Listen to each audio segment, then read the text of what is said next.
Delta 547, wind 19016, runway 22 right, clear for takeoff. Runway 22 right, clear for takeoff, Delta 547. Taxi via Air traffic controllers protect our nation's airways.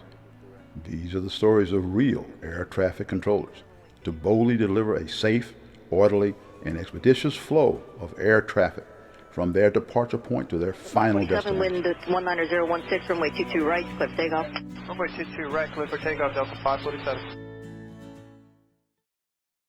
What was it, a King Air out of BE-200 out of Brownsville, all foreign language pilots, and 00 to Intercontinental. He landed about a mile west of Intercontinental, right at railroad tracks. Remember that one? Like 6 on board, something like that. I had a DC-3 do that too. I think pilots got out and the passengers didn't.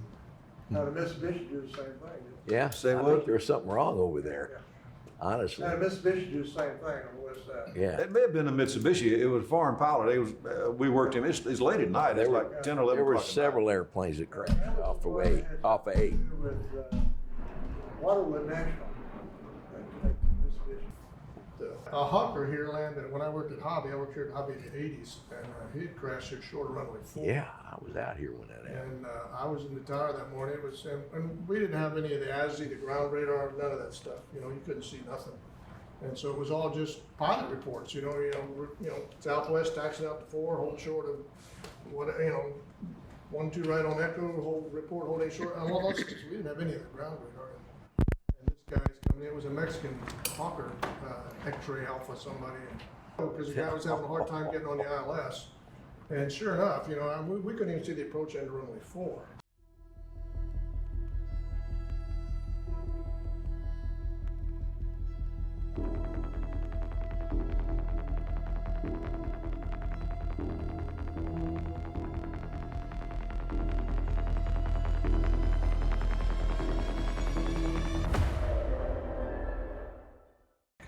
This guy dropped off the radar, short funnel, and there's nothing there. It's like, what, we didn't hear anything. We're like, and there's Southwest was sitting on this side of 4. I said, did you see anybody go by? He goes, no. Now this was a Mexican Hawker, so a lot of times, it was a Royer, they land and taxi into, Beechcraft over there and never say a word to anybody. We didn't know where they were, so it turned out that he augered in just about half a mile short of runway 4. And the 2 pilots died, Yeah. and the passengers got out and walked down Telephone Road to a payphone to call for help. I was working at Flight Safety. I was out in the parking lot having a cigarette when it happened. And I got in my car and I drove over there, and that left engine was wide open. It was still, the people were walking down and the ambulances are coming and everything, and that airplane was sitting out there and that engine was just wide open, shooting, dirt and everything up into the air. The airplane was pretty well gone, but it was weird. You were saying that nobody knew they crashed.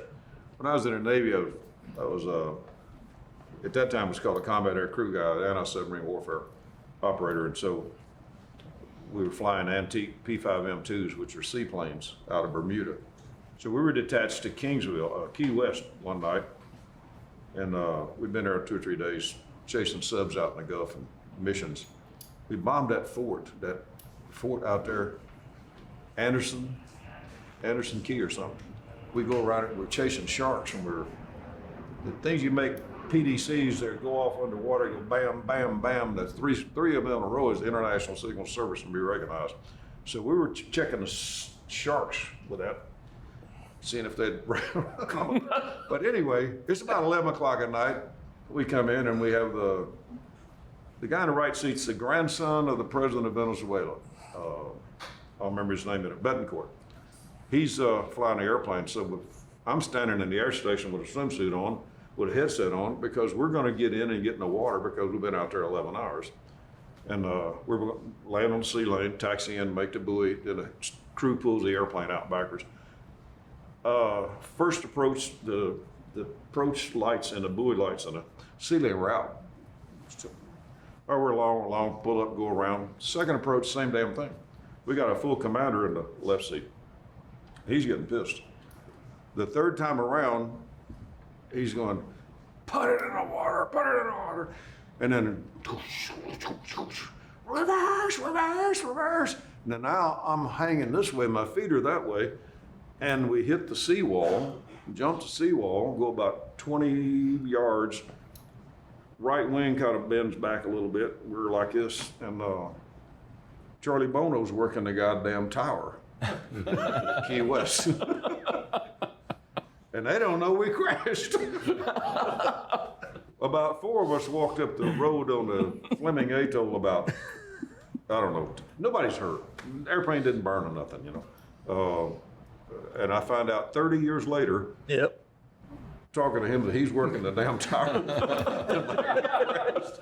So,